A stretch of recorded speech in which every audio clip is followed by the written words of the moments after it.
প্রশংসা সেই মহান রব্বুল আলামিনের জন্য, যে মহান আল্লাহ পাক আমাদেরকে অত্যন্ত ভালোবেসে মহব্বত করে আজকের এই জালিসুর রহমান বেহেশতের বাগানে এসে বসার তৌফিক দিয়েছেন। এজন্য শুকরিয়া তান জবান খুলে সকলে বলি আলহামদুলিল্লাহ। আল্লাহ তাআলা যাকে ভালোবাসেন তাকেই এই মজলিসে আসার তৌফিক দেন। কি বলেন? আল্লাহ তাআলার ভালোবাসা ছাড়া নেক কাজ করা সম্ভব হয় না। যে ব্যক্তি ফজরের নামাজ পড়ল, এটা আল্লাহ তাআলা বান্দাকে ভালোবাসেন তার প্রমাণ পাওয়া গেল। জহরের নামাজ পড়ল, আল্লাহ তাআলা তাকে আবারও ভালোবাসলেন, এটা প্রমাণ পাওয়া গেল। অনুরূপভাবে প্রত্যেকটি নেক কাজ করা এবং নেক মজলিসে শেষ পর্যন্ত বসে থাকা, এটা আল্লাহ তাআলা বান্দাকে ভালোবাসেন তার প্রমাণ। আল্লাহ তাআলা যাকে ভালোবাসেন না তার মাধ্যমে নেক কাজ করান না। আল্লাহ তাআলার ভালোবাসা দরকার আছে না নাই? আল্লাহ মুমিনদেরকে ভালোবাসেন, মুমিনগণও আল্লাহকে ভালোবাসেন। এই পৃথিবীতে তামাম মাখলুককে আল্লাহ তাআলা ভালোবেসে সৃষ্টি করেছেন। শুধুমাত্র আল্লাহ তাআলা বান্দার থেকে একটা জিনিস চান, সেটা হলো গোলামি। তার নাম কি? আল্লাহ তাআলা বলেন, ওমা খলাকতুল জিন্না ওয়াল ইনসা ইল্লা লিয়াবুদুন। আমি মানুষ এবং দানব জাতিকে, জিন জাতিকে সৃষ্টি করি নাই, তবে করেছি একমাত্র আমার ইবাদতের জন্য। তাহলে ইবাদত হবে কার? গোলামি হবে কার? এ তামাম পৃথিবী কে সৃষ্টি করেছেন? আসমানকে সৃষ্টি করেছেন। ফসল শস্য কে দিয়েছেন? সূর্য কার ইশারায় চলে? সূর্য কার ইশারায় ডুবে যায়? সব কিছু কার হাতে? আল্লাহ তাআলার হাতে। এ পৃথিবীর সমস্ত ক্ষমতা কার হাতে? সমস্ত ক্ষমতার উৎস কার হাতে? আল্লাহ তাআলার হাতে। তাহলে আমরা প্রশংসা করব কার? আল্লাহ তাআলা। শুকরিয়া জানাই আল্লাহ, শুকরিয়া জানাই তোমায়, অসহায় বান্দা মোরা বেঁচে আছি তোমার দয়ায়। শুকরিয়া জানাই আল্লাহ, শুকরিয়া জানাই তোমায়, অসহায় বান্দা মোরা বেঁচে আছি তোমার দয়ায়। দু চোখ ভরে স্বপ্ন দিলে, বেঁচে থাকার আশা দিলে, দু চোখ ভরে স্বপ্ন দিলে, বেঁচে থাকার আশা দিলে, ফুলে ফলে সাজিয়ে দিলে, ফুলে ফলে সাজিয়ে দিলে, স্নিগ্ধ শ্যামল সুশোভায়। শুকরিয়া জানাই, শুকরিয়া জানাই আল্লাহ, শুকরিয়া জানাই তোমায়, অসহায় বান্দা মোরা বেঁচে আছি তোমার দয়ায়। কার দয়ায় বেঁচে আছি আমরা? তাহলে একমাত্র ইবাদত করতে হবে কার? আল্লাহ তাআলা। আল্লাহ তাআলা তার ইবাদত শিক্ষা দেওয়ার জন্য পৃথিবীতে লক্ষাধিক পয়গাম্বার পাঠিয়েছেন। লক্ষাধিক পয়গাম্বার প্রত্যেকেই আল্লাহ তাআলার পরিচয় তুলে ধরেছেন। আমাদের শেষ নবী জনাবে মুহাম্মদ মুস্তাফা সাল্লাল্লাহু আলাইহি ওয়াসাল্লাম, তাকেও আল্লাহর পরিচয় দেওয়ার জন্য, বান্দা যেন আল্লাহকে চিনতে পারে, এজন্য জনাবে মুহাম্মদ মুস্তাফা সাল্লাল্লাহু আলাইহি ওয়াসাল্লামকে শেষ নবী, শেষ রাসূল হিসাবে দুনিয়াতে পাঠিয়েছেন। সুবহানাল্লাহ। আল্লাহ তাআলা নবীকে ডেকে বলেন, হে নবী, আপনি বলুন, কুল ইন কুনতুম তুহিব্বুনাল্লাহা ফাত্তাবিউনি ইউহিব্বুকুমুল্লাহ ওয়া ইয়াগফির লাকুম যুনুবাকুম আল্লাহু গফুরুর রহিম। আল্লাহ তাআলা নবীকে বলেন, কুল, হে নবী আপনি বলুন, যদি তোমরা আল্লাহকে ভালোবাসতে চাও তাহলে নবীকে অনুসরণ করো। নবীকে বলে দেন যে আপনি বলুন, বান্দারা যদি আমাকে ভালোবাসতে চায় তাহলে তারা যেন আপনি নবীকে অনুসরণ করে। নবীকে অনুসরণ করলেই আল্লাহকে ভালোবাসা হবে। আর যে বান্দা আল্লাহকে ভালোবাসবে, আল্লাহ তাকে দুইটি পুরস্কার দান করবেন। একটি পুরস্কার আল্লাহ তাআলা বলেন ভালোবাসবেন, বান্দাকে ভালোবাসবেন। 2 নম্বর পুরস্কার, আল্লাহ বান্দার সমস্ত গুনাহ খাতা মাফ করিয়া দিবে। সুবহানাল্লাহ। আর আল্লাহকে ভালোবাসে কারা? আল্লাহ তাআলা অপর আয়াতে বলেন, আল্লাযীনা আমানু আশাদ্দু হুব্বান লিল্লাহ। যারা মুমিন বান্দা তাদের দিলের ভিতরে আল্লাহর জন্য ভালোবাসা অনেক বেশি। একমাত্র মুমিনেরা আল্লাহকে বেশি ভালোবাসে। মুমিন আল্লাহকে ভালোবাসে। কিভাবে ভালোবাসে? আল্লাহ তাআলা বলেন, মুমিনেরা যে আল্লাহকে ভালোবাসে, এই ভালোবাসার পদ্ধতি জানতে হবে রাসূল থেকে। কার থেকে? এজন্যই আল্লাহ তাআলা বলে দিলেন, হে নবী বলেন, কুল ইন কুনতুম তুহিব্বুনাল্লাহা ফাত্তাবিউনি। আপনি বলে দেন, যারা আমি আল্লাহকে ভালোবাসতে চায় তারা যেন আপনি নবীকে অনুসরণ করে। আর যারা নবীকে অনুসরণ করবে, যাকে যে অনুসরণ করে, ভালোবাসা ছাড়া কি অনুসরণ করা যায়? আপনি যাকে অনুসরণ করবেন, যদি তার প্রতি আপনার ঘৃণা থাকে, কখনোই আপনি তাকে অনুসরণ করবেন না। করবেন? অনুসরণ করি আমরা কাকে? যার প্রতি ভালোবাসা আছে তাকে তো আমরা অনুসরণ করি। আল্লাহ তাআলা বললেন, তোমরা যদি আমাকে ভালোবাসতে চাও তাহলে রাসূলকে অনুসরণ করো। রাসূলকে তো তখনই অনুসরণ করতে পারবো যখন রাসূলের প্রতি ভালোবাসা আমার দিলের ভিতরে থাকবে। কি বলেন? তাহলে প্রথমত রাসূলকে অনুসরণ করতে হলে রাসূলকে আগে ভালোবাসতে হবে। রাসূলকে ভালোবাসিয়া রাসূলকে অনুসরণ করতে হবে। আর যে রাসূলকে অনুসরণ করতে পারলো সে আল্লাহ তাআলাকে ভালোবাসলো। আর যে আল্লাহকে ভালোবাসলো, আল্লাহ তাআলা বলেন আমি তাকে ভালোবাসবো এবং তার সমস্ত গুনাহ খাতা মাফ করিয়া মনোরম সুন্দর সুসজ্জিত জান্নাত আমি তাকে দান করব, যে জান্নাতকে সে কখনো কল্পনাও করতে পারে না। সুবহানাল্লাহ। কষ্ট হচ্ছে আপনাদের? আল্লাহ তাআলা নবীকে অনুসরণ করার কথা বললেন। আর নবীকে অনুসরণ করতে হলে আগে নবীকে ভালোবাসতে হবে।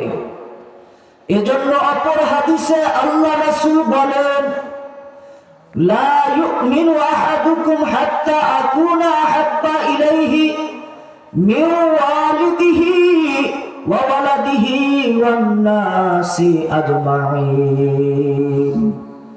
আল্লাহ রাসূল বলেন, তোমাদের কেউ ততক্ষণ পর্যন্ত পরিপূর্ণ ঈমানদার হতে পারবে না যতক্ষণ পর্যন্ত তার কাছে তার পিতামাতা, তার সন্তানাদি, এমনকি দুনিয়ার সব কিছু থেকে আমি রাসূল বেশি প্রিয় না হব, ততক্ষণ পর্যন্ত সে পরিপূর্ণ ঈমানদার হতে পারবে না। তার মানে দুনিয়াতে যা কিছু আছে, আমার মা বাবা, আমার সন্তানাদি, আমার যত টাকা পয়সা, ধন দৌলত, আত্মীয় স্বজন যা কিছু আছে, সব কিছু থেকে একমাত্র প্রিয় হতে হবে আল্লাহ রাসূল জনাবে মুহাম্মদ মুস্তাফা সাল্লাল্লাহু আলাইহি ওয়াসাল্লাম। আল্লাহ রাসূল যখন সব থেকে বেশি প্রিয় হবে, তখনই পরিপূর্ণ ঈমানদার হওয়া সম্ভব হবে। সুবহানাল্লাহ। আল্লাহ তাআলা রাসূলের ছোট্ট একজন সাহাবী, নাম তার তালহা ইবনে বারা রাদিয়াল্লাহু তাআলা আনহু। এই তালহা ইবনে বারা রাদিয়াল্লাহু তাআলা আনহু 7 বছর মাত্র রাসূলের চুল ধরে চুম্বন করে, রাসূলের কপালে চুম্বন করে, রাসূলের গালে চুম্বন করে, আর বলে, ইয়া রাসূলুল্লাহ, আমি আপনাকে অনেক ভালোবাসি। আল্লাহ রাসূল বলেন, সত্যি তুমি আমাকে ভালোবাসো? কয়, হ্যাঁ, আপনাকে আমি অনেক ভালোবাসি। কয়, যদি তুমি আমাকে সত্যি ভালোবেসে থাকো, তাহলে যাও, এই যে তরবারি দিলাম তোমার হাতে, যাও তোমার মা বাবার কাল্লাটা কেটে আমার সামনে হাজির করো। আল্লাহ রাসূল বলতে দেরি করছেন, কিন্তু ওই তালহা ইবনে বারা রাদিয়াল্লাহু তাআলা আনহু তরবারি নিয়ে দৌড়ায়, তার মায়ের কাল্লাটা কাটবে, বাবার মাথাটা কেটে এনে রাসূলের সামনে হাজির করবে। কতটুকু ভালোবাসা থাকলে একজন মানুষ একজনের আদেশ মানতে পারে? যার প্রতি ভালোবাসা আছে তার সব কিছু ভালো লাগে, আর যার প্রতি ভালোবাসা নাই তার কোনো কিছুই ভালো লাগে না। কি বলেন? যার প্রতি ভালোবাসা আছে সে যেই আদেশই করুক না কেন অন্ধের মতো মানতে থাকে। তালহা ইবনে বারা রাদিয়াল্লাহু তাআলা আনহু তরবারি নিয়ে যখন দৌড়াইতেছে, আল্লাহ রাসূল পিছন থেকে ডাক দিয়া বলেন, তালহা থামো, তোমাকে আর যেতে হবে না, তোমার ভালোবাসা আমি বুঝতে পেরেছি, তুমি যে আমাকে ভালোবাসো এটা প্রমাণ হয়ে গেছে, তুমি আমাকে ভালোবাসো, আর প্রমাণ দিতে হবে না। এই তালহা রাদিয়াল্লাহু তাআলা আনহু আল্লাহ রাসূলকে যেমন ভালোবাসতেন, তেমনি ভাবে আল্লাহর রাসূলও এই তালহা ইবনে বারাকে ভালোবাসতেন। এই তালহা ইবনে বারা রাদিয়াল্লাহু তাআলা আনহুর বাড়ি ছিল কুবাতে। কুবায় চলে যায় তালহা। বাড়িতে যাওয়ার পর কিছুদিন পরেই অসুস্থ হয়ে যায়। এমন অসুস্থ হয় যে তালহা ইবনে বারার বাবা আল্লাহ রাসূলকে খবর দেন, খবর দিয়ে জানান যে তালহা আপনাকে এত ভালোবাসে, ওই তালহা অসুস্থ হয়ে গেছে, তার অসুস্থতা দেখার জন্য আপনি আসলে ভালো হয়। আল্লাহ রাসূল এই মদিনা থেকে কুবায় পাহাড়ি জমিন, পাহাড়ি শক্ত পাথরি জমিন পাড়ায়া এই তালহা ইবনে বারা রাদিয়াল্লাহু তাআলা আনহুকে দেখতে গেছেন। দেখতে গেলেন যে মুমূর্ষ অবস্থায় শুয়ে আছে, কঠিন অবস্থা, তার মৃত্যু নিকটবর্তী হয়ে গেছে। আল্লাহ রাসূল অপেক্ষা করলেন, মাগরিব পর্যন্ত অপেক্ষা করলেন, তালহার মৃত্যু হয় না। আল্লাহ রাসূল বললেন, রাত্রিবেলা যদি তালহা ইন্তেকাল করে তাহলে আমাকে খবর দিবা, আমি আবার আসব, আমি নিজের হাতে তালহাকে গোসল করাইব, নিজের হাতে তালহাকে আমি দাফন করব, আমাকে খবর দিবা। আল্লাহ রাসূল চলে যাওয়ার পর রাত্রি যখন গভীর হইল, তার কষ্ট হচ্ছে, মৃত্যুর যন্ত্রণা শুরু হয়ে গেছে। তালহার বাবা বলে রাসূল কি খবর দেই? তালহা বলে না না, রাসূলকে খবর দিবা না। এই মুহূর্তে যদি রাসূলকে খবর দাও, রাসূল এই পাথরি জমিন পাড়ায় আসবে, রাসূলের অনেক কষ্ট হবে। তুমি যাও না, রাসূলকে খবর দিও না। রাসূল যদি আসে, রাসূলের অনেক শত্রু আছে, রাসূলকে হত্যা করবে। রাসূল এই রাত্রিবেলা তার আসার দরকার নাই, খবর দিও না।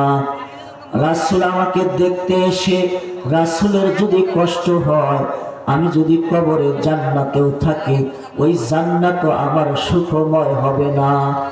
আর রাসূল যদি সে সুখে থাকে, ভালো থাকে, আমি যদি জাহান্নামেও থাকি, জাহান্নামে থেকেও যদি আল্লাহ রাসূল তিনি ভালো থাকেন, কাফিরের আক্রমণ থেকে যদি তিনি বেঁচে থাকেন, ওই জাহান্নামেও আমি সুখে থাকব।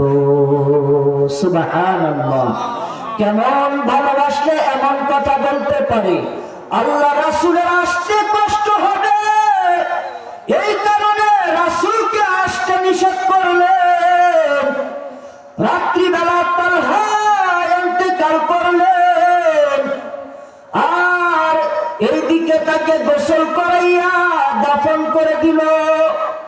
দাফনের কার্য শেষ হইলে সকালবেলা তালহার বাবা আল্লাহ রাসূলের কাছে গেলেন, খবর দিলেন, জানাইলেন যে তালহা ইন্তেকাল করেছে। আল্লাহ রাসূল বললেন, তোমাকে না বলেছিলাম যে তালহা ইন্তেকাল করলে আমাকে খবর দিবা, আমি নিজের হাতে তালহাকে দাফন করব, কেন খবর দাও নাই? আল্লাহ রাসূলকে লক্ষ্য করে তালহার বাবা বলেন, ইয়া রাসূলুল্লাহ,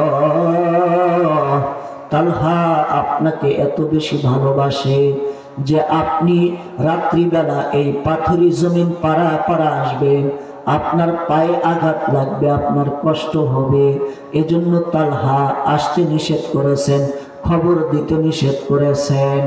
আপনার অনেক শত্রু আছে, চতুর্দিকে আপনার শত্রু।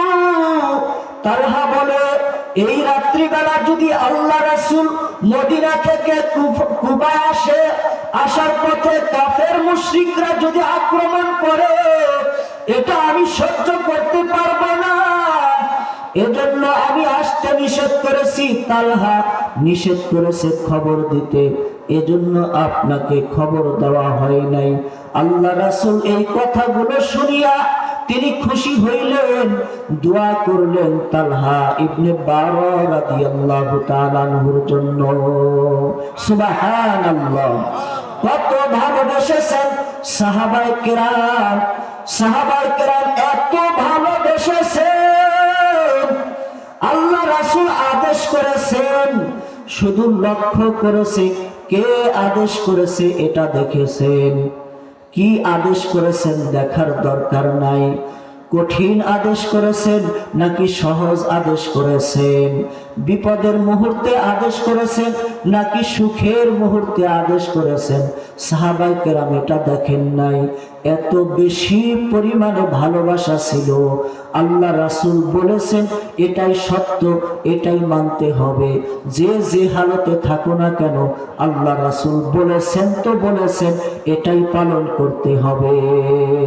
সুবহানাল্লাহ। ওই ভালোবাসা কি আমাদের অন্তরে আছে?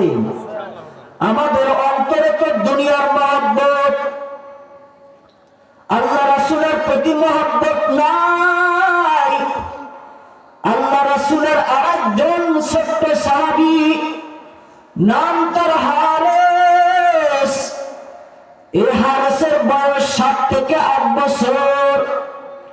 উহুদের যুদ্ধে যাবে সমস্ত সাহাবায়ে কেরাম, তারা উহুদের যুদ্ধে যাবে। হারেস বলে আমিও যাব। আল্লাহ রাসূল বলেন, তুমি ছোট, তোমাকে নেওয়া যাবে না, এত ছোট বাচ্চা যুদ্ধে যায় কিভাবে, নেওয়া যাবে না। হারেস সাথে সাথে জমিনে কান্নাকাটি করতেছে, গড়াগড়ি করে কান্নাকাটি করে। তার গড়াগড়ি দেখে, কান্নাকাটি দেখিয়া আল্লাহ রাসূল মুস্কি হাসি দিলেন আর বললেন, এই ছেলেটাকেও নিয়ে নাও, সে যুদ্ধে যাবে, আমাকে ভালোবাসে, আমাকে ভালোবাসিয়া সে যুদ্ধে অংশগ্রহণ করতে চায়, নিয়ে নাও তাকে। হারিস যুদ্ধে অংশগ্রহণ করেছে, সাহাবাদের সাথে যুদ্ধ করতেছে। তরবারি এত বড়, হারিস যতটুকু লম্বা তার থেকে 1 হাত লম্বা, তরবারিটা বেশি লম্বা, এই তরবারি তার থেকে বেশি লম্বা। এমন এক তরবারি নিয়া উহুদের যুদ্ধে তরবারি এভাবে ঘুরাইতেছে কাফেরকে আক্রমণ করার জন্য। তরবারি ঘুরাইতে ঘুরাইতে, যুদ্ধ করতে করতে এক পর্যায়ে তরবারিটা হারিসের পায়ে লেগে গেছে, পা কেটে গেছে, ফিনকি দিয়ে রক্ত বের হচ্ছে, রক্ত পড়তেছে। রক্ত পড়তে পড়তে হারিস জমিনে লুটিয়ে পড়ছে। জমিনে কিছুক্ষণ শুয়ে থেকে রক্ত পড়তে পড়তে হারিস ইন্তেকাল করেছে, শহীদ হয়ে গেছে। বলেন আল্লাহু আকবার, জোরে বলেন আল্লাহু আকবার। হারিস ইন্তেকাল করলো, ছোট্ট সাহাবা। যুদ্ধ শেষে যখন সকলেই মদিনায় ফিরে আসছে, মদিনার দুয়ারে মহিলারা দাঁড়ায় রয়েছে। কেউ ভাইয়ের জন্য অপেক্ষা করতেছে, কেউ ছেলের জন্য অপেক্ষা করে, কেউ বাবার জন্য অপেক্ষা করে, কেউ অপেক্ষা করতেছে আমার বাবা শহীদ হইল নাকি গাজী হয়ে ফিরে আসতেছে, আমার ভাই শহীদ হইল নাকি গাজীর বেশে ফিরে আসতেছে। সবাই স্বাগতম জানানোর জন্য অপেক্ষা করতেছে। মদিনার কাছাকাছি আসার পর হারিসের মা মহিলাদের সাথে দাঁড়িয়ে আছে, মানুষদেরকে, সাহাবাদেরকে জিজ্ঞাসা করতেছে, ওগো আল্লাহ রাসূলের সাহাবারা, যোদ্ধারা, বলো আমার হারিসের অবস্থা কেমন? কেউ বলতেছে তোমার হারিস মারা গেছে, সে শহীদ হয় নাই, সে তরবারি ঘুরাইতে ঘুরাইতে নিজের তরবারির আঘাতে নিজেই মারা গেছে, সে শহীদ হয় নাই। কেউ বলে হারিস শহীদ হয়েছে, যখন কেউ বলে শহীদ হয় নাই, নিজের তরবারিতে নিজেই মারা গেছে। এই কথা শুনিয়া হারিসের মা কান্নাকাটি করতেছে, তার দিনটা ভেঙে গেল। আর বলতেছে,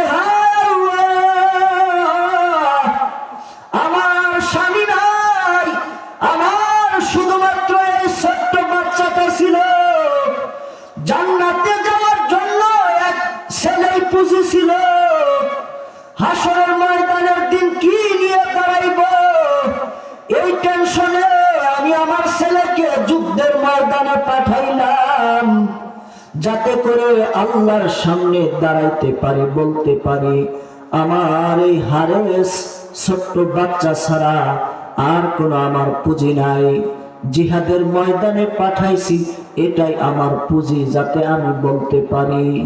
কিন্তু ও সাহাবারা, তোমরা কি বলতেছো যে আমার ছেলে শহীদ হয় নাই, নিজের তরবারির আঘাতে নিজেই মারা গেছে?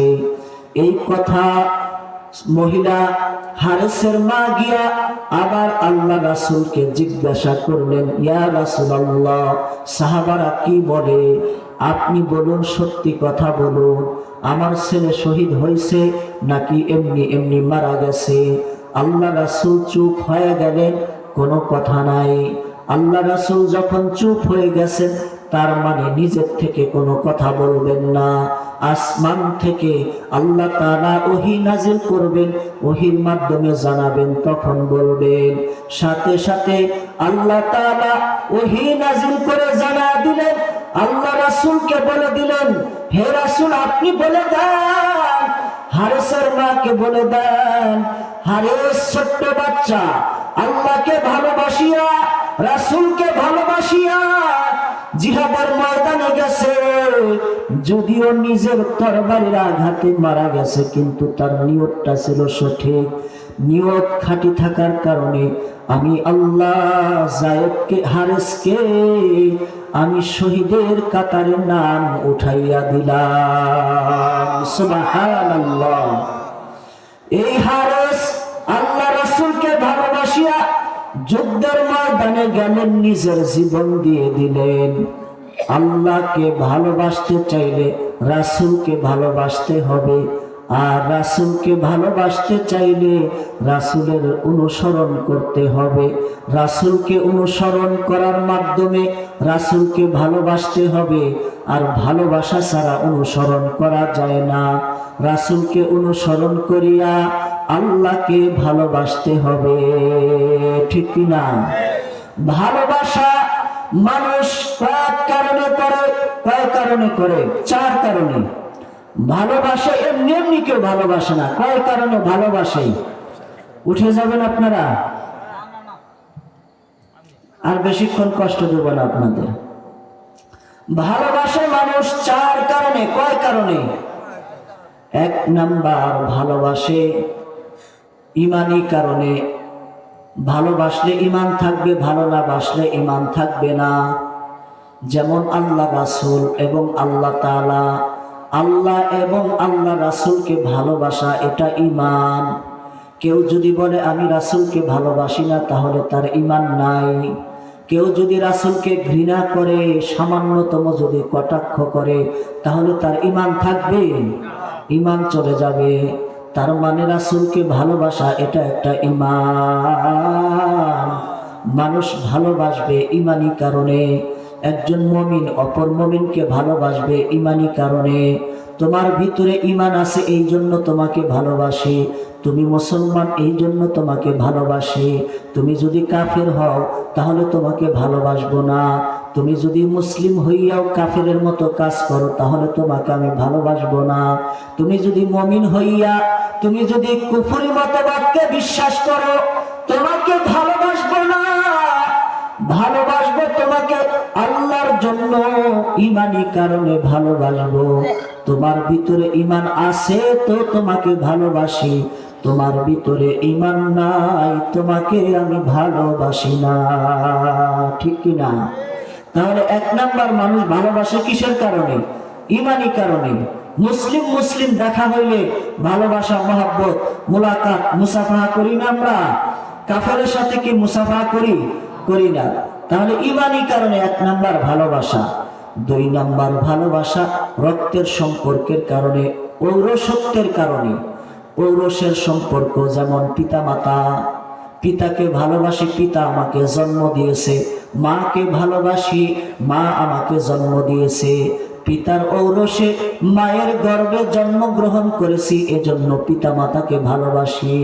আবার ওই পিতা মাতা থেকে আমার ভাই হয়েছে, এজন্য ভাইকে ভালোবাসি। বোন হয়েছে, বোনকে ভালোবাসি। তাদের সাথে আমার রক্তের সম্পর্ক আছে, এজন্য তাদেরকে ভালোবাসি। চাচার সাথে রক্তের সম্পর্ক আছে, চাচাকে ভালোবাসি। মামার সাথে রক্তের সম্পর্ক আছে, এজন্য ভালোবাসি। রক্তের সম্পর্কের কারণে মানুষ ভালোবাসে।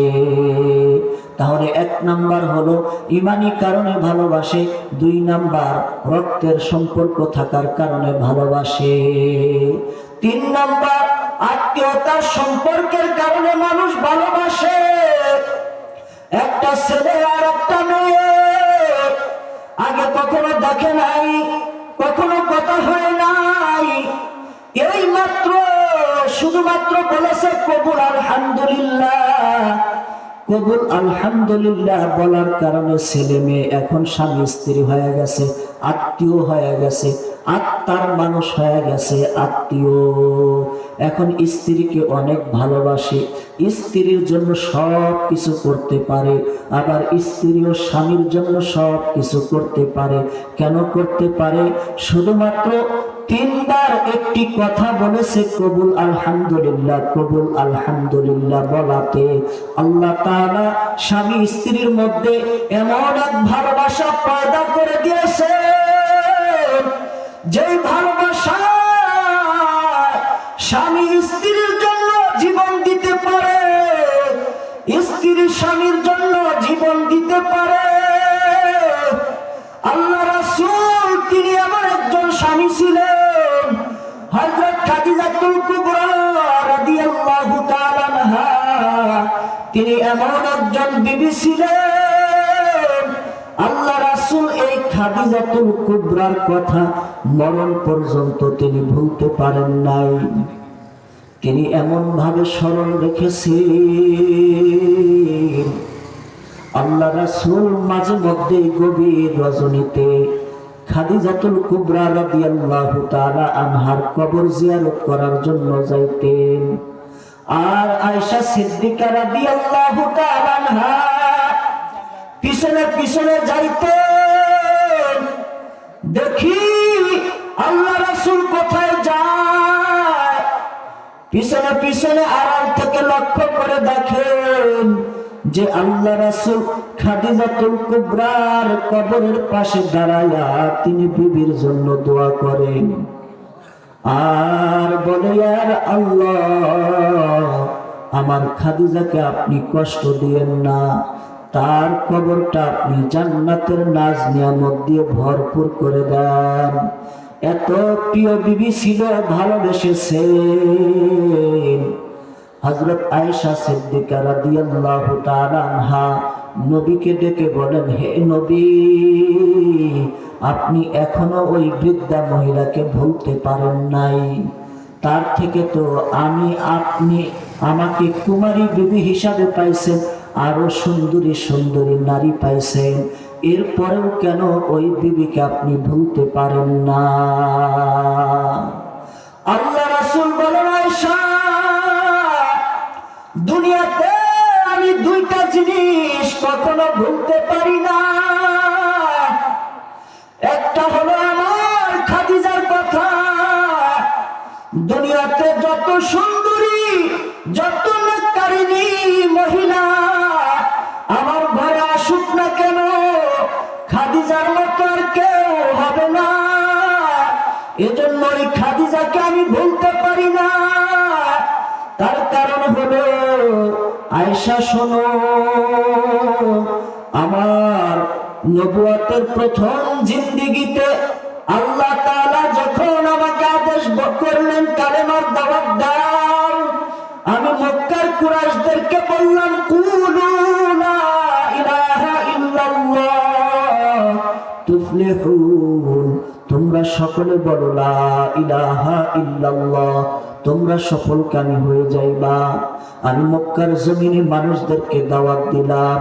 মক্কার কুরাইশ কাফেররা আমাকে আঘাত করেছে, এমনকি আমার চাচা আবু লাহাব সে নিজে ঝুড়ির ভিতরে পাথরের কঙ্কর নিয়া বাজারের ভিতরে আমাকে নিক্ষেপ করেছে, ঢিল দিয়েছে, কিশোরদেরকে লেলিয়ে দিয়েছে আমাকে আঘাত করার জন্য। এই মক্কায় দাওয়াত দিলাম, মক্কার মানুষ আমার কালেমা গ্রহণ করে নাই। আমি গেলাম তাইফেও বললাম, তোমরা সকলে বলো লা ইলাহা ইল্লাল্লাহ তুফলিহুন, তোমরা লা ইলাহা ইল্লাল্লাহ বলো, তাহলে তোমরা সফলকামী হয়ে যাইবা। ওই তায়েফবাসীরা মক্কার কুরাইশ কাফেরদের থেকে আরো এক ধাপ এগিয়ে, তারা এত বড় জালেম, আমাকে আঘাত করে পাথর নিক্ষেপ করে, ছোট্ট ছোট্ট বাচ্চাদেরকে পাথর দিয়ে আমার পিছনে লাগায় দিয়েছে, আমাকে আঘাত করে আমার মাথায় ঢিল দেয়। আয়েশা শোনো, আল্লাহ তাআলা আমার চেহারার উপরে, আমার শরীরের উপরে মশা মাছি পড়া হারাম করে দিয়েছেন। আমার শরীরটা আল্লাহ তাআলা এত সুন্দর, এত নরম করে বানাইছে, সামান্য আঘাতে শরীর থেকে রক্ত পড়ে, সামান্য আঘাতে শরীরের ভিতরে চিহ্ন ফুটে ওঠে।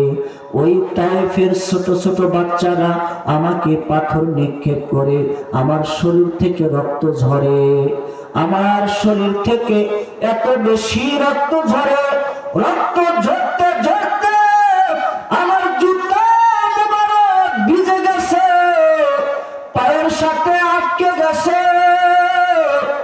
আমি কষ্টে ওই পাথরের উপরে বসে ওই তাইফবাসীর জন্য দোয়া করতেছিলাম।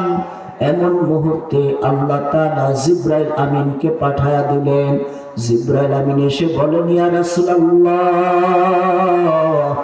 আপনি বলুন, আপনি শুধু একবার আদেশ করুন।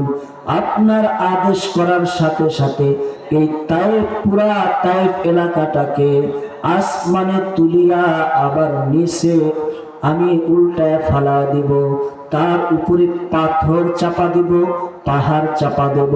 আপনি শুধু একবার বলেন। আল্লাহ রাসূল কত দয়ালু, কত মায়া, উম্মতকে কত ভালোবাসে। জিবরাইল আমিনকে ডেকে বলেন, ও জিবরাইল, তাইফবাসীরা এখন বোঝে না, তারা কষ্টে আছে, আমাকে চেনে না। আমাকে যদি তারা চিনতো তাহলে এমন আঘাত করতো না। হে আয়েশা, এমন কষ্ট স্বীকার করিয়া আমি যখন ঘরে আসতাম, যখন আমি বলতাম খাদিজা, সাথে সাথে তিনি দরজা খুলে দিতেন। আমি জিজ্ঞাসা করতাম, খাদিজা তুমি এত তাড়াতাড়ি কিভাবে দরজা খুলে দাও? খাদিজা বলে, নবী গো, আমি জানি আপনার চতুর্দিকে শত্রু, আপনি দাওয়াতের কাজে বাহিরে যান, আপনি কত কষ্ট করিয়া ঘরে ফেরেন, এজন্য আমি আপনার অপেক্ষায় থাকি, কখন বানি আপনি আসবেন আর দরজার সামনে দাঁড়া থাকবেন, আপনি অপেক্ষা করবেন, আপনার কষ্ট হবে। আমি খাদিজা এটা সহ্য করতে পারবো না। সুবহানাল্লাহ। আর এখনকার মেয়েরা যদি একটু বাহিরে রাত্রে একটু বেশি সময় কাটায়, দরজা লাগা দেয় কি দেয় না?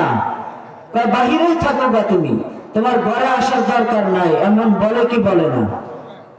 হযরত খাদিজাতুল কুবরা রাদিয়াল্লাহু তাআলা আনহা তিনি দরজার সামনে দাঁড়িয়ে থাকতেন, যখনই আল্লাহ রাসূল সালাম দিতেন, আওয়াজ দিতেন, সাথে সাথে খুলে দিতেন। সুবহানাল্লাহ।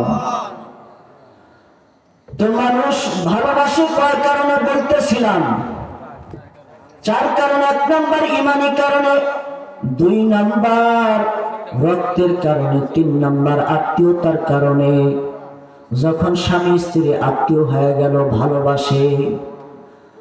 এতদিন ভালোবাসে নাই, বিয়ের সাথে দেখা হয়েছে, কারে বিয়ে বসেন চা খান, আগে কত দেখা হয়েছে, শরীরে ধাক্কা লাগছে, এরপরে কোনোদিন বলে না চা খান, এখন বলে চা খান, পান খান, কত কিছু আদর। এখন কেন আদর করে? আত্মীয়তার সম্পর্ক হয়েছে। তো মানুষ আত্মীয়তার সম্পর্ক হইলে পরস্পরকে ভালোবাসে। 4 নাম্বার, মানুষ গুণের কারণে ভালোবাসে। কিসের কারণে? গুণ। যদি ভালো গুণ থাকে তাহলে মানুষ ভালো থাকে। কয় মেয়েটা হোক না কালো, কিন্তু তার ভিতরে গুণ আছে।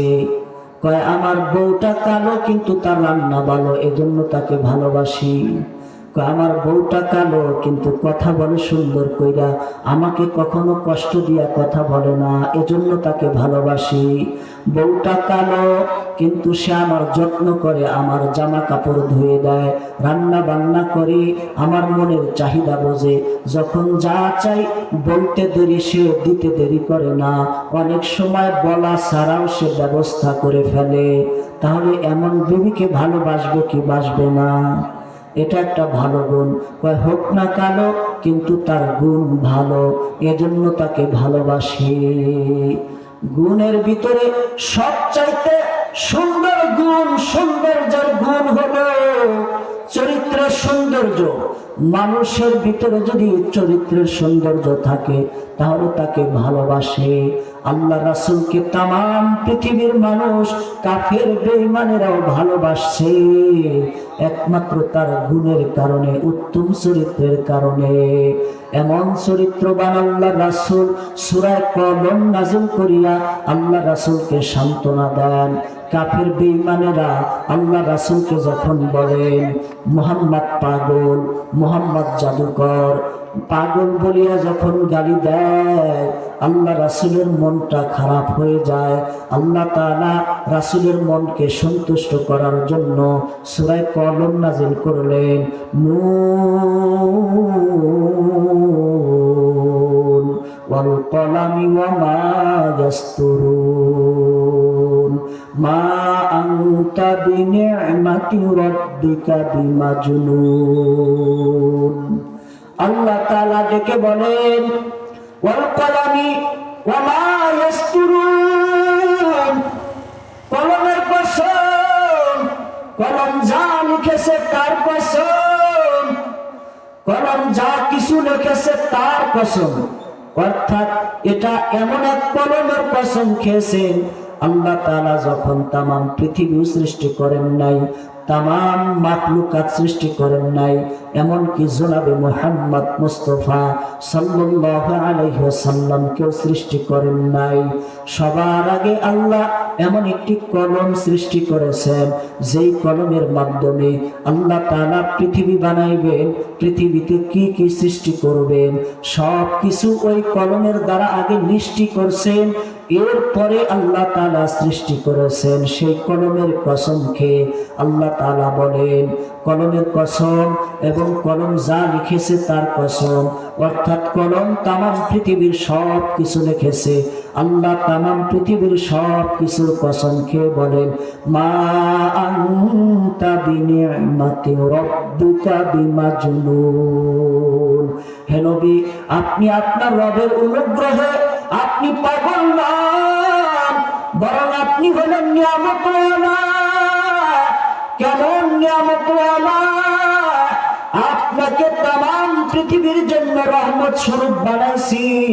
ওমা আরসালনাকা ইল্লা রাহমাতাল লিল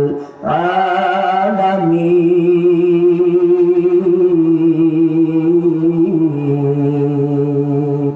বলেন আল্লাহু আকবার।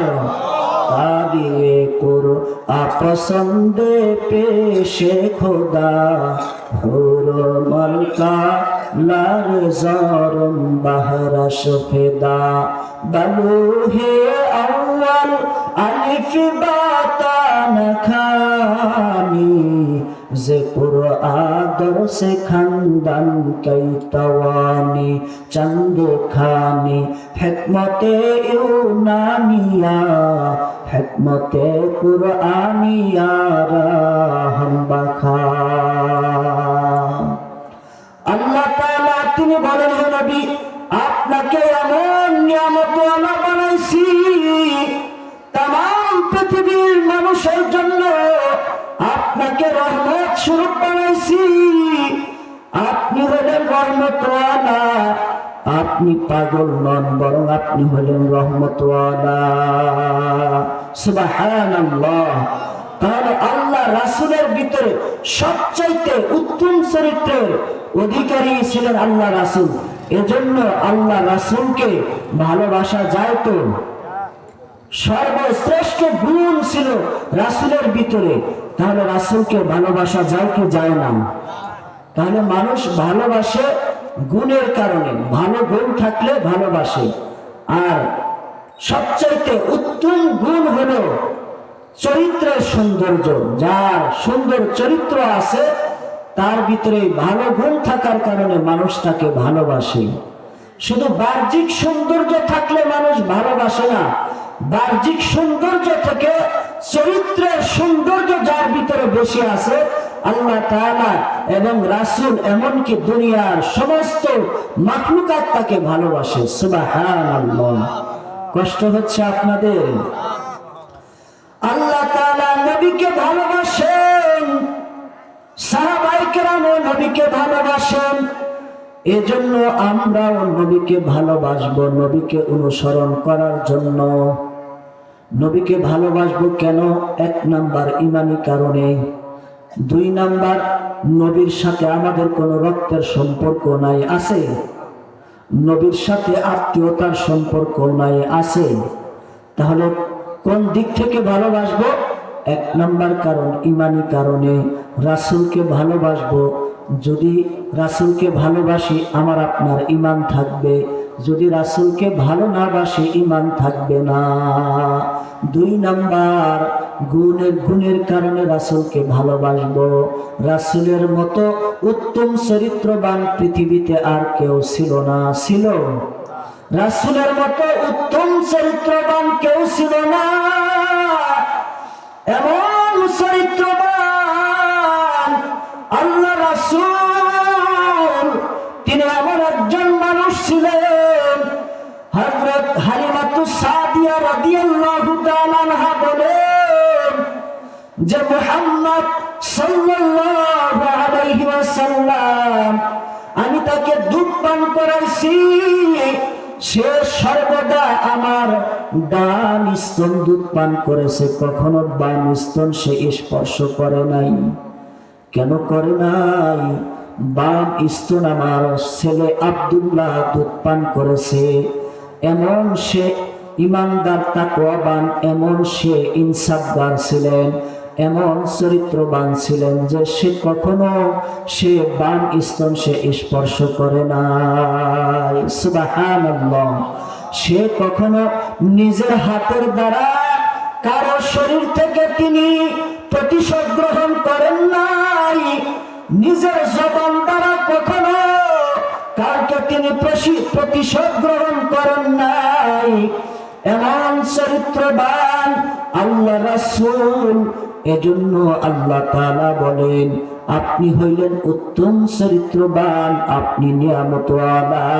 কাফের কুরাইশরা যদিও আপনাকে পাগল বলে, আসলে আপনি পাগল নন। যারা আপনাকে পাগল বলে ওরাই পাগল। ঠিক কিনা? তাহলে এই রাসূলকে ভালোবাসা দরকার। রাসূলকে ভালোবাসবো অনুসরণের মাধ্যমে। কিসের মাধ্যমে? অন্তরে রাসূলের ভালোবাসা থাকবে, আর সেই ভালোবাসাকে পুঁজি বানিয়ে রাসূলের কি করতে হবে? অনুসরণ করতে হবে। আল্লাহ রাসূল মক্কাতে যখন তিনি ছিলেন, মক্কা থেকে মক্কার অদূরেই সফর করতে গিয়েছেন। পাহাড়ের নিচে তিনি গেছেন, সাহাবাদেরকে নিয়ে তিনি সফর করতে গিয়েছেন। সাহাবাদেরকে নিয়ে অবস্থান করতেছেন। ওই মুহূর্তে নামাজের টাইম হয়ে গেছে। বেলালকে বললেন, বেলাল তুমি আযান দাও। বেলাল রাদিয়াল্লাহু তাআলা আনহু আযান দিতেছেন। বেলাল রাদিয়াল্লাহু তাআলা আনহুর আযান শুনে শুনে পাহাড়ের ওপাশ থেকে দুটি ছেলে আযান দিতেছে। বেলাল রাদিয়াল্লাহু তাআলা আনহু বলেন, আল্লাহু আকবার, আল্লাহু আকবার। পাহাড়ের ওপাশ থেকেও দুটি ছেলে বলে, আল্লাহু আকবার, আল্লাহু আকবার। তারা মূলত ছিল কাফের। ওই দুটি রাখাল ছেলে তারা কাফের ছিল, কিন্তু তারা বেলাল রাদিয়াল্লাহু তাআলা আনহুকে ব্যঙ্গ করতেছে। আল্লাহ রাসূলের কানে আওয়াজ আসলো, যাও আযান শেষ হইলে পাঠা দিলেন হযরত আলী রাদিয়াল্লাহু তাআলা আনহু এবং তালহা রাদিয়াল্লাহু তাআলা আনহুকে পাঠা দিলেন, যাও ওই দুই ছেলেকে ধরে নিয়ে আসো। তারা কেন আমার বেলালকে ব্যঙ্গ করলো? ধরে নিয়ে আসা হইল। একজন ছিল আবু মাহজুরা। এই আবু মাহজুরাকে বলল, এই তুমি আযান দাও। সে আযান দেয় না। পরের জনকে বলে, তুমি আযান দাও। সে যখন আযান দিতেছে, আল্লাহ রাসূল বলেন, না না, এই কণ্ঠ আমার কানে আসে নাই। এবার আল্লাহ রাসূল আবার আবু মাহজুরাকে বললেন, তুমি আযান দাও। আবু মাহজুরা যখন আযান দিতেছে, যেই আযানের আওয়াজটা বেলাল রাদিয়াল্লাহু তাআলা আনহু আযান দেওয়ার মুহূর্তে আল্লাহ রাসূলের কণ্ঠে আওয়াজ এসেছে। আল্লাহ রাসূল বলেন, হ্যাঁ হ্যাঁ, এই আওয়াজটাই আমার কণ্ঠে ভেসে এসেছে। আল্লাহ রাসূল বলেন, হে আবু মাহজুরা, তোমার কণ্ঠ তো অনেক ভালো, তুমি কালেমা পড়ে তুমি মুসলমান হয়ে যাও। তুমি আযান দিলে ভালো একজন মুয়াজ্জিন হতে পারবা। এমন কথা আল্লাহ রাসূল যখন বলেছেন, সাথে সাথে আবু মাহজুরা সে ভয় পাইতেছিল যে আল্লাহ রাসূল আমাদেরকে পাকড়াও করবেন, আঘাত করবেন, মারধর করবেন। কিন্তু আল্লাহ রাসূল এমন সুন্দর ব্যবহার দেখাইলেন, এই ব্যবহারের কারণে আবু মাহজুরা এবং তার সাথে সেই সাথে দুইজনে কালেমা পড়ে মুসলমান হয়ে গেল। সুবহানাল্লাহ। আল্লাহ রাসূল বলেন, হে আবু মাহজুরা, তুমি আমার বেলালকে অনুসরণ করেছো, এই অনুসরণ করার কারণে যাও, আমি তোমাকে এই কাবা ঘরের মুয়াজ্জিন বানিয়ে দিলাম। আল্লাহ রাসূল আবু মাহজুরাকে আযান শিখিয়ে দিলেন আর বললেন, যাও তুমি আজকে থেকে এই কাবার মুয়াজ্জিন হয়ে গেলা। সুবহানাল্লাহ।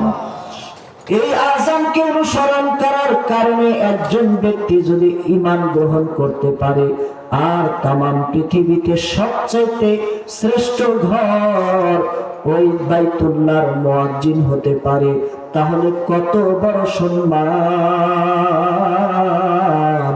ভাইরা আমার, তাহলে আল্লাহর রাসূলকে যে অনুসরণ করবে তার সম্মান বৃদ্ধি হবে কি হবে না? কিন্তু আজকে যুবক ভাই, অনেক যুবক ভাই আছে দাড়ি কাটে, নামাজ পড়ে না, রোজা রাখে না, সুন্নতি জামা পরিধান করে না। সে মনে করে এই সুন্নতি জামা শুধুমাত্র হুজুরেরা পরবে, সাধারণ মানুষের জন্য কি সুন্নতি লেবাস নাই? আল্লাহ রাসূল কি শুধু ভেদাভেদ করে দিয়েছেন, যারা আলেম হবে তারা জুব্বা পরবে, তারা সুন্নতি লেবাস পরবে, তারা দাড়ি রাখবে, তারা টুপি মাথায় দিবে, তারাই শুধু নামাজ পড়বে, আর যারা আলেম হবে না, কোরআনের হাফেজ হবে না, মাদ্রাসায় পড়বে না, তারা কি নামাজ পড়বে না? তাদের নামাজের দরকার নাই। ভাইরা আমার, এই দুনিয়া কয়দিন? দুনিয়াতে বেশি দিন থাকার জায়গা নেই। একবার চোখটা বন্ধ করে দেখেন, যাকে আমি আপন ভাবলাম সেই তো আমার আপন নয়। পৃথিবীতে সবচাইতে আমাকে আপনাকে যে বেশি ভালোবাসে, আমার পিতা মাতা, তার মতো কেউ বেশি ভালোবাসে না। ওই পিতা মাতাও কিন্তু সন্তানের মধ্যে ভেদাভেদ পয়দা করে, করে কি করে না? এক সন্তানকে বেশি ভালোবাসে, আর এক সন্তানকে দেখতেই পারে না, এমন হয় কি হয় না? অথচ এই সন্তান আর ওই সন্তান, দুই সন্তানকে কিন্তু কষ্ট করে জন্ম দিছে, কষ্ট করে লালন পালন করছে। তাহলে কেন ভেদাভেদ হইল? স্বার্থের মধ্যে কম বেশি হয়ে গেছে, এজন্য ভেদাভেদ হয়ে গেছে। যেই মা বাবা সবচাইতে বেশি ভালোবাসে, ওই মা বাবাই যদি ভেদাভেদ করে ফেলে, তাহলে দুনিয়াতে আর কে আছে আমাকে আপনাকে বেশি ভালোবাসে, আমাকে আপনাকে আপন করে নিবে? এমন কেউ নাই দুনিয়াতে। ও ভাইরা আমার, আজকে স্বামী স্ত্রী কত ভালোবাসা, স্বামীর জন্য স্ত্রী জীবন দিতে পারে, স্ত্রীর জন্য স্বামী জীবন দিতে পারে, কিন্তু এই স্বামী স্ত্রী পরস্পরকে হত্যা করে ফেলে, করে কি করে না? ইদানিং ঘটনা কিন্তু অনেক ঘটনা, স্ত্রী স্বামীকে টুকরা টুকরা করে বস্তায় ভরে ফেলে, আবার স্বামী স্ত্রীকে বস্তায় ভরে। এভাবে মানুষ মানুষকে মেরে ফেলতে পারে। যেখানে সর্বোচ্চ ভালোবাসা থাকার কথা, সেই জায়গায় পরস্পরকে হত্যা করে ফেলে। তার মানে বর্তমান দুনিয়াতে ভালোবাসা উঠে যাচ্ছে, দুনিয়াতে কেউ কারো নয়, দুনিয়াতে এখন সবাই সবার, যার যার মতো, ঠিক কিনা? পাগল মন আমার কার লাগিয়া করলা রে তুমি সুখের বাড়ি ঘর। পাগল মন আমার কার লাগিয়া করলা রে তুমি সুখের বাড়ি ঘর। উপর তলায় বাতি জ্বলে নিস্তলাতে অন্ধকার কার লাগিয়া করলারে তুমি সুখের বাড়ি ঘর, ঠিক কিনা? তাহলে কার জন্য এত সুন্দর করে বাড়িঘর করতেছি ভাইরা আমার? এই দুনিয়াতে কেউ আমার আপনার আপন নয়। একবার চক্ষুটা বন্ধ করে দেখেন, সবার চক্ষুটা বন্ধ করে কল্পনা করেন, মনে করেন যে আপনার মৃত্যু এসে গেছে কাছাকাছি, বিছানায় শুয়ে পড়েছেন, হাতে শক্তি নাই, পায়ে শক্তি নাই, বিছানায় শুয়ে পড়েছেন, সন্তানেরা দৌড়ে এসেছে, মেয়েরা তার শ্বশুর বাড়ি থেকে দৌড়ে এসেছে, ফল মেলে এনেছে, ফল রস করেছে, রসগুলো চামিচ দিয়ে মুখে দিয়ে দিতেছে। একবার কল্পনা করে দেখেন, রসগুলো আপনার গাল চিবে বেয়ে পড়ে যাচ্ছে, আপনি ধরে রাখতে পারতেছেন না।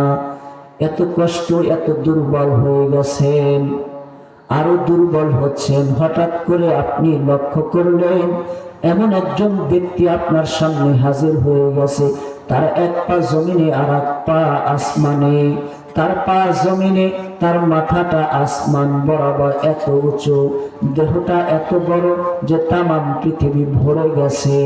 এত বড় একজন ব্যক্তি, একজন মানুষ এসেছে, যিনি আর কেউ নয়, তিনি হলেন আজরাইল। এ আজরাইল আপনার সামনে এসে হাজির হয়ে গেছে। একবার কল্পনা করুন, দুনিয়ার কেউ দেখে না, শুধু আপনি দেখতেছেন। আজরাইল যখন তার থাবাটা আপনার শরীরে মারলো, আত্মাটা দৌড়াইতেছে, একবার পায়ের দিকে যায়, একবার মাথার দিকে আসে, একবার ডান পায়ে, একবার বাম পায়ে, একবার হাতে যায়, এভাবে শরীরের চতুর্দিকে শুধু দৌড়াদৌড়ি করতেছে। আর আজরাইল থাবা মারিয়া আত্মাটাকে ছিঁড়ে ফেলে তার শরীর থেকে বের করে নিয়ে নিল। একবার কল্পনা করুন, আপনার মাটির দেহ মাটিতে পড়ে রইল। যেই স্বামী, যেই স্ত্রী এত ভালোবেসেছে, সে কখনো বলবে না যে আমার স্বামীকে কয়েকটা দিন ঘরের ভিতরে রাখেন, বলবে? স্ত্রী কখনো বলবে না, স্বামীও বলবে না আমার এত মায়ের স্ত্রী, এত ভালোবেসেছি, তাকে কয়েকটা দিন ঘরের ভিতরে রেখে দেন। কেউ রাখবে না, বরং বলবে, ছেলেদেরকে ডাক দিবে, তোরা কোথায়, আয় তাড়াতাড়ি আয়, তোর বাবা ইন্তেকাল করেছে, তাড়াতাড়ি ইমাম সাহেবকে খবর দে, সে যেন ঘোষণা দেয়, তাড়াতাড়ি কবরস্থানে খবর দে, কবর যেন খনন করা হয়, গোসল করায় যারা তাদেরকে খবর দে, এভাবে চতুর্দিকে খবর দিব। তুমি কল্পনা করো, কেউ বাঁশ কাটতেছে, কেউ কাপড়ের জন্য গেছে, কেউ পানি গরম করতেছে, কেউ মশারি টানাইতেছে, কেউ ব্যবস্থা করতেছে, বাঁশ কেটে কেটে যা কিছু প্রয়োজন সব কিছু ব্যবস্থা করতেছে। গোসল করাইয়া একবার চক্ষুটা বন্ধ করে কল্পনা করো, সাদা কাপড় পরিয়া ও খাটের উপরে তুমি শুয়ে আছো, ছেলেরা কান্নাকাটি করে, মেয়েরা কান্নাকাটি করে, কিন্তু কারো কান্নার জবাব তুমি দিতে পারো না। একবার কল্পনা করো, গোসল যখন শেষ হয়ে গেছে, সবাই কালেমা পড়তে পড়তে কাঁধে করিয়া কবরে নিয়ে যায়। কবরে নেওয়ার পর দুইজনে লাফাইয়া কবরে নামলো, কবরস্থ করলো, কবরস্থ করিয়া সাথে সাথে তারা চলে আসলো। কয়েকটা দিন মনে রাখে, এরপরে আর মনে রাখে না। রাখে যে আদরের সন্তানকে এত সম্পদ দিয়ে গেলাম, এই সন্তানও আমাকে ভুলে যায়। এজন্য ওই কবরের চিন্তাও করতে হবে। কবরের ভিতরে তিনটা জিনিস চিন্তা করতে হবে, তিনটা প্রশ্ন করবে আল্লাহ তাআলাকে, মার রব্বুকা, তোমার রবকে, ওয়া মা দীনুকা, তোমার দিন কি, ওয়া মান নাবিয়্যুকা, তোমার নবীকে। এই তিনটা প্রশ্ন তার